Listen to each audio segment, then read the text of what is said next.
అలాగే నా పేరు మహేంద్ర వెంకట. మై ఛానల్ ప్రకారం మన ఛానల్ సబ్స్క్రైబ్ చేసుకోకపోతే ఇప్పుడే సబ్స్క్రైబ్ చేసుకోండి. పక్కనే ఉన్న బెల్ ఐకాన్ క్లిక్ చేసి ఆల్లో పెట్టుకోండి. నా ఫర్దర్స్ మిస్ అవ్వకుండా చూడొచ్చు. చాలా మంది చూస్తారు కానీ సబ్స్క్రైబ్ చేసుకోవట్లా. So please try to subscribe and click the bell icon also. So బేసిక్గా Varanasi cinema versus Ramayana cinema. So ఈ రెండింటి గురించి బేసిక్గా ఈ మధ్య కంపారిజన్సో లేదంటే డిస్కషన్స్ అబౌట్ క్వాలిటీయో లేదంటే వాట్ ఎవర్ ఇట్ ఈస్, మొత్తానికి ఒకదాని గురించి మాట్లాడుతుంటే ఆటోమేటిక్గా ఇంకో దాని గురించి కూడా మాట్లాడుకుంటున్నారు అందరూ కూడా. సో రెండు సినిమాలు కూడా ఇండియన్ సినిమా స్టాండర్డ్స్ని పెంచే సినిమాలే. సో ఆబ్వియస్లీ చాలా అంటే చాలా పెద్ద సినిమాలు, అంటే చాలా హ్యూజ్ సినిమాస్, అంటే not based on duration, based on the scale, based on the vision, అలా అనమాట. So Ramayana is much more bigger, కాకపోతే అంటే స్టోరీ పరంగా కాదు, ఆ స్కేల్ పరంగా, విజన్ పరంగా, వాటి పరంగా అనమాట. బికాజ్ చాలా పెద్ద పెద్ద కంపెనీస్ ఉన్నాయి, చాలా పెద్ద పెద్ద విఎఫ్ఎక్స్ ఆర్టిస్టులు ఉన్నారు, తర్వాత పెద్ద పెద్ద మ్యూజిక్ డైరెక్టర్స్ ఉన్నారు. సో చాలా హ్యూజ్ క్యాస్ట్ అండ్ క్రూ ఉంది, అలా అనమాట. సో వాళ్ళు బీభత్సంగా టార్గెట్ చేసుకున్నారు మొత్తం రామాయణ సినిమాని.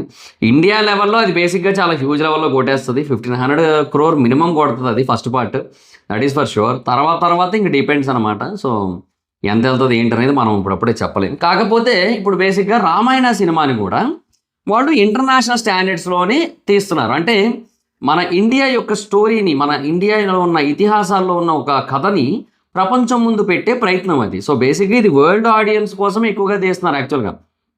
ఎందుకంటే ఆ director, Dangal cinema director, so ఆయన ఆల్రెడీ ఇంతకుముందు చైనాలో చాలా గట్టిగా ఎంటర్ అయిపోయిన డైరెక్టర్. అండ్ ఆయనకు బేసిక్గా బాగా గట్టిగా అక్కడ అంటే ఒక బేసిక్ మార్కెట్ అయితే ఉంటుంది కదా. So from the director of Dangal అంటే ఆబ్వియస్లీ బాగా గట్టిగా కనెక్ట్ అవుతారు. సో ఆ మినిమం ఓపెనింగ్స్ అయితే ఉంటాయి అక్కడ చైనాలో కూడా. బట్ ఏమో చూడాలి వాళ్ళు అసలు రిలీజ్ చేయనిస్తారో లేదు చూడాలి. ఎందుకంటే ఇది ఇప్పుడు ఇండియన్ కల్చర్ ఓరియంటెడ్. ఇప్పుడు దంగల్ అనుకోండి, ఒక sport based father and daughter drama, so ఇది కదా. సో అలా వర్కౌట్ అవుతాయి. బట్ ఇవి చెప్పలేం మనం. సో మనం క్లారిటీ ఇవ్వలేం మనం, అది ఎంతవరకు వెళ్తుంది పీపుల్లోకి అనేది. బట్ డెఫినెట్గా అది అది అది కూడా మంచి మార్కెటే ఇప్పుడు రామాయణ సినిమాకి. సరే లీవ్ అబౌట్ చైనా, బట్ వేరే కంట్రీస్ కూడా చాలా ఉన్నాయి. సో చాలా అంటే చాలా హ్యూజ్ లెవెల్లో ఉన్నాయి.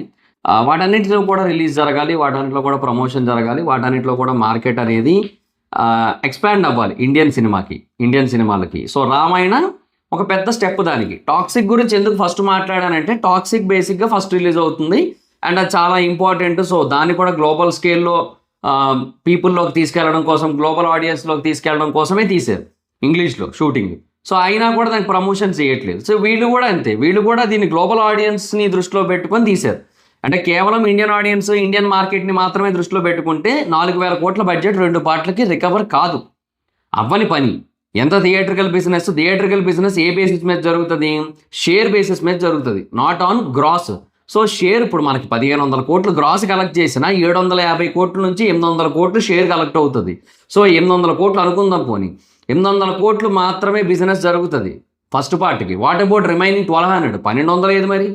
సో అది కదా, అది మనకి ఎంత వస్తుంది? మనకి ఓటీటీ మార్కెట్ నుంచి, శాటిలైట్ మార్కెట్ నుంచి, మ్యూజికల్ రైట్స్ నుంచి, వాటి నుంచి ఎంత వస్తుంది? మహా అయితే తక్కువే కదా. సో ఇవన్నీ ప్రాబ్లమ్స్ ఉండడం వల్ల వాళ్ళు ఏం చేస్తోందే గ్లోబల్ ఆడియన్స్ని దృష్టిలో పెట్టుకునే తీస్తున్నారు ఈ సినిమాని. బట్ అది ఒక గ్లోబల్ లాస్ కాకుండా ఉంటే చాలు. ఎందుకంటే మనకి ఆ పెట్టిన 4000 crore రికవరీ అయిపోయినా చాలు మనకి. Not on gross, on share or ఈ రైట్స్ మీద, షేర్ మీద కూడా బిజినెస్ ఏదైతే వీళ్ళు చేస్తారో దాని మీద అండ్ ఈ రైట్స్ మీద, వీటి మీద మనకి ఆ 4000 కోట్లు రికవర్ అయిపోతే fine and good, absolutely fine and good.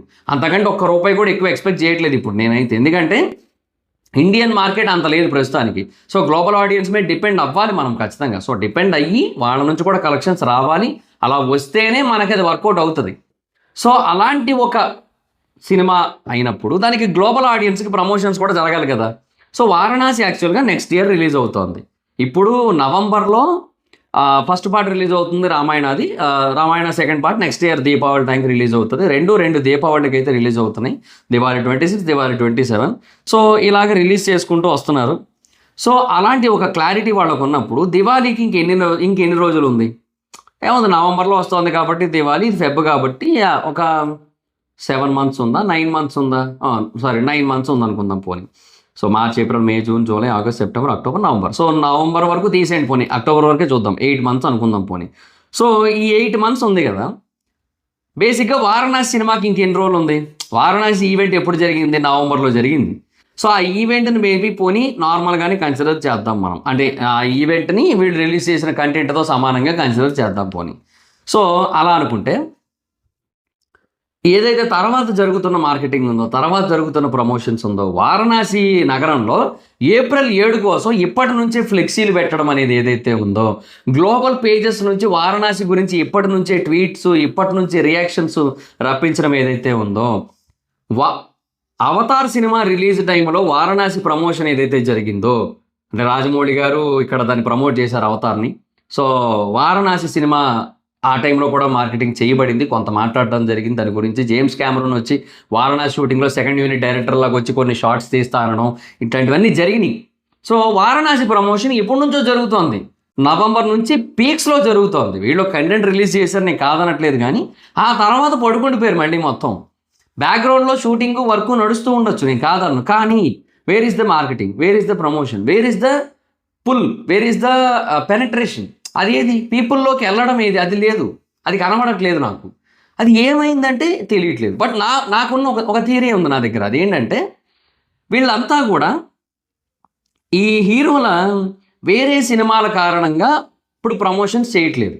ఒకటి అంటే ఇప్పుడు యష్ ఉన్నాడు, యష్ టాక్సిక్ రిలీజ్ అవ్వాలి, టాక్సిక్ రిలీజ్ అయ్యాక యష్ రామాయణ మీద కూర్చుంటాడు, అంటే రామాయణ ప్రమోషన్ కొంచెం తన భుజాల మీద వేసుకుంటాడు.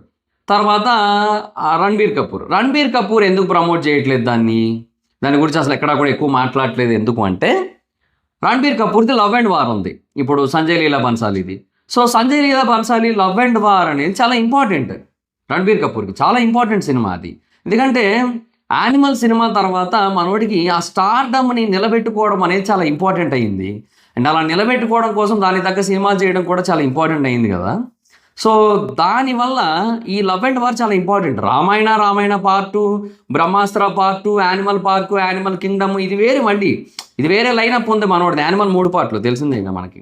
సో అదంతా వేరే లైనప్. యానిమల్ సెకండ్ పార్ట్ వస్తుంది లేండి స్పిరిట్ తర్వాత, బట్ యానిమల్ కింగ్డమ్ ఎప్పటికి వస్తుందో ఊరికి తెలియదు, చెప్పలేము మనం. సో ఎప్పటికో ఒక 15 ఏళ్ల తర్వాత వస్తుందేమో మరి ఇంకా. సో అది వేరే విషయం. So but the point is ఇక చాలా ఇంపార్టెంట్ కదా. సో లవ్ అండ్ వార్ కూడా చాలా ఇంపార్టెంట్ కాబట్టి ఒక హీరోకి ఎలా ఉంటుంది అంటే జనరల్గా ఒక సినిమా రిలీజ్ అవుతున్న టైంలో వేరే సినిమాలకు సంబంధించిన కంటెంట్స్ రావడం వల్ల కొన్నిసార్లు పాజిటివ్ అవుతుంది, కొన్నిసార్లు నెగిటివ్ అవుతుంది. ఇప్పుడు రాజాసాబ్ రిలీజ్కి 9 రోజుల ముందు స్పిరిట్ పోస్టర్ రావడం అనేది బేసిక్గా రాజాసాబ్ కొంత నెగిటివ్ ఇంపాక్టే ఇచ్చింది నన్ను అడిగితే, కొంతవరకు. సో అది పాయింట్ అనమాట. సో రాజాసాబ్ సినిమా ఎట్లయితే అయ్యిందో అట్లా వేరే వాళ్ళకి కూడా అలా జరుగుతుందనే భయం ఎప్పుడైనా ఉంటుంది. ఎందుకంటే రామాయణ పెద్దది లవ్ అండ్ వార్ కంటే. సో రామాయణ ఇంపాక్ట్ కనుక మొదలైపోయిందంటే లవ్ అండ్ వార్కి పుష్ ఉండదనే ఒక భయం ఉంటుంది, ఎవరికైనా ఉంటుంది, అది తనకి ఉంది. సో అదే పాయింట్ ఇక్కడ. సో లవ్ అండ్ వార్ ఎప్పుడు రిలీజ్ అవుతుంది, జూన్లో ఎప్పుడో రిలీజ్ అవుతుంది. యాక్చువల్గా జూన్లో రిలీజ్ అవ్వాలని ప్లాన్, యాక్చువల్గా ఇనీషియల్ ప్లాన్ జూను. బట్ ఇప్పుడు ఏమవుతుంది,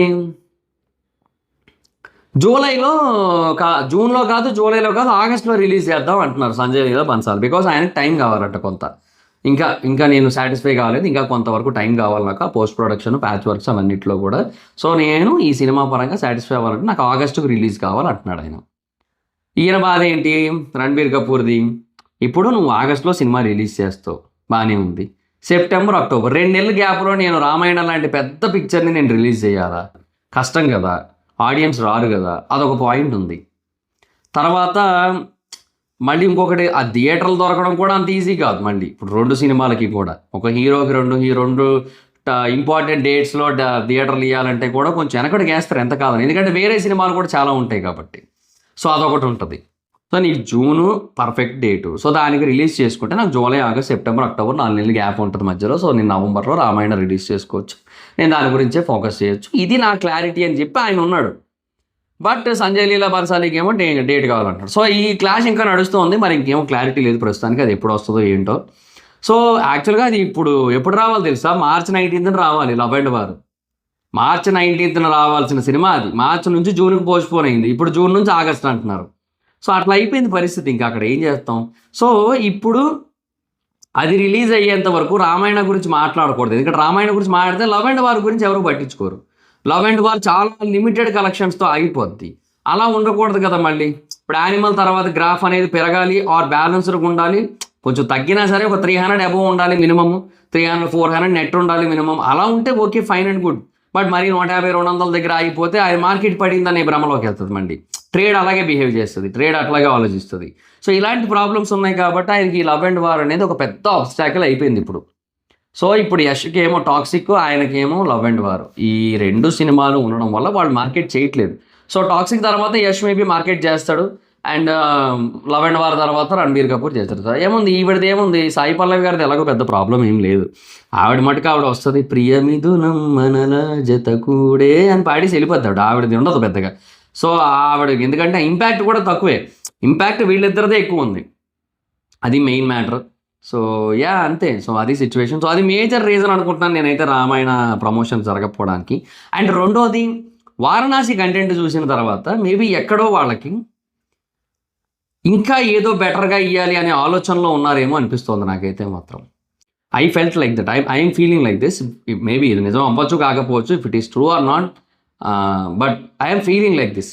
సో వారణాసి కంటెంట్ చూసిన తర్వాత, వారణాసి కంటెంట్కి గ్లోబల్ లెవెల్లో వస్తున్న రెస్పాన్స్ చూసిన తర్వాత, రామాయణ కంటెంట్లో వాళ్ళు ఏదైతే రివీల్ చేశారో ఆ కంటెంట్ చాలా తక్కువ అని వాళ్ళు ఫీల్ అయ్యి, ఆ కంటెంట్ని వాళ్ళు పీపుల్లోకి పుష్ చేయడానికి ఎక్కువ స్కోప్ లేకుండా పోయి. ఎందుకంటే ఏముందబ్బా, అది ఇండియన్ స్టైల్, అది ఇండియన్ స్టైల్లో మాత్రమే రివీల్ చేశారు అక్కడ.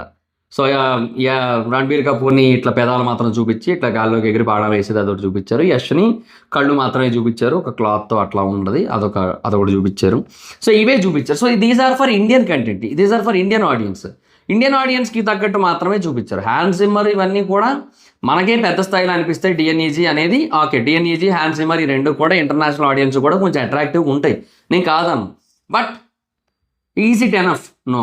కంటెంట్ ఏదైతే వాళ్ళు విజువల్స్ చూపించారో సరిపోలేదు. సో అది దాన్ని పీపుల్లోకి, వెస్టర్న్ ఆడియన్స్లోకి తీసుకెళ్ళడానికి అది సరిపోలేదు అది. సో దానివల్ల ఇక్కడ ఉన్న ప్రాబ్లం ఏంటంటే మొత్తం అంతా కూడా అసలు వాళ్ళు ఎక్కడో బ్యాక్ స్టెప్ వేసి ఇంకా బెటర్గా ఏదన్నా ప్లాన్ చేసుకొని రిలీజ్ చేద్దామని చెప్పి ఇంకొక కంటెంట్ రిలీజ్ చేసుకొని అప్పుడు దాని గురించి హాలీవుడ్ లెవెల్లో మార్కెట్ చేద్దామని చూస్తున్నట్టున్నారు. వాళ్ళు టైఅప్ అవుతున్నారు, చాలా హాలీవుడ్ మార్కెటింగ్ ఏజెన్సీస్తో వాటితో టైఅప్ అవుతున్నారు, స్పష్టంగా తెలుస్తోంది. బికాజ్ మల్హోత్రా చాలా హ్యూజ్ లెవెల్లో ప్లాన్ చేస్తున్నారు దీన్ని, దట్ ఈస్ ఫర్ షూర్. కాకపోతే ఇంకా ఇది సరిపోదు అసలు. ఈ సినిమా బడ్జెట్కి దానికి చేయాల్సిన మార్కెటింగ్ చాలా ఎక్కువ. వారణాసికి డబల్ చేయాలి నన్ను అడిగితే. ఎందుకంటే వారణాసికి బేసిక్గా ఓటీటీ రైట్స్ ఎక్కువగా వస్తాయి, రామాయణకి రావు.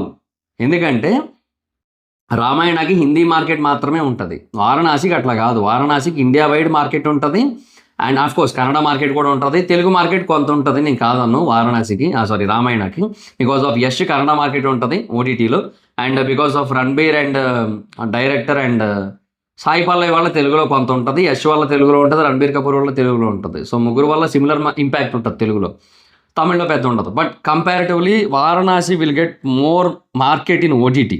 సో దాన్ని దృష్టిలో పెట్టుకొని ఖచ్చితంగా వారణాసికి ఎక్కువ అమౌంట్ అయితే ఇస్తారు. వారణాసికి ఒక డిస్కషన్ కూడా నడుస్తుంది ఒక నెంబర్ కోసం. సో అది కూడా చాలా హ్యూజ్ నెంబర్ అని చెప్పి మొత్తం డిస్కషన్ అయితే నడుస్తుంది అనమాట.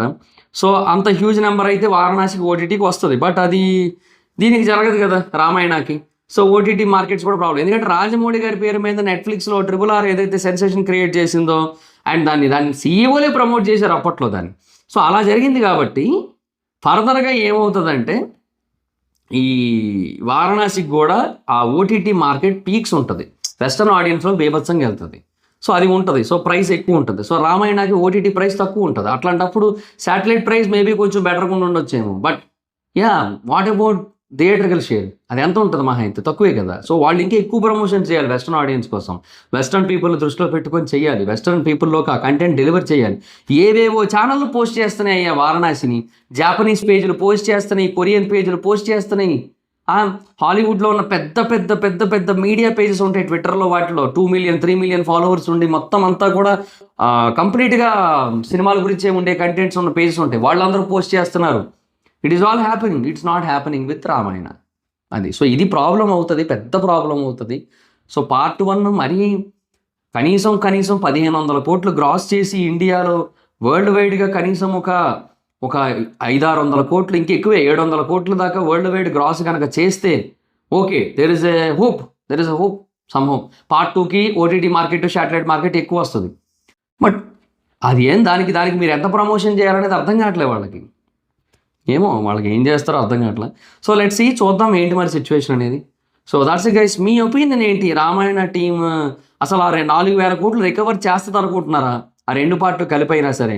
నేను ముందే చెప్పాను, ఆ లెక్క అనేది ఇప్పుడు 1,500 కోట్లు గ్రాస్ కలెక్ట్ చేసిందంటే 800 కోట్లు షేర్. సో ఈ 800 కోట్లే లెక్కేసుకోవాలి మనం ఆ 4,000 కోట్లలో రికవరీ. సో పోనీ 2,000 కోట్లు కలెక్ట్ చేస్తే 1,100 కోట్ల దగ్గర షేర్ వస్తుంది. అట్లాగే అనుకుందాం పోనీ. సో ఆ అమౌంట్ రికవర్ అయినట్టు మనకి. అలాగా ఓటీటీ మార్కెట్ ఎంత ఉంటుంది, వీటిని బట్టి 4,000 కోట్లు రికవర్ అవుతుంది అనుకుంటున్నారా 2 పార్ట్లు కలిపి?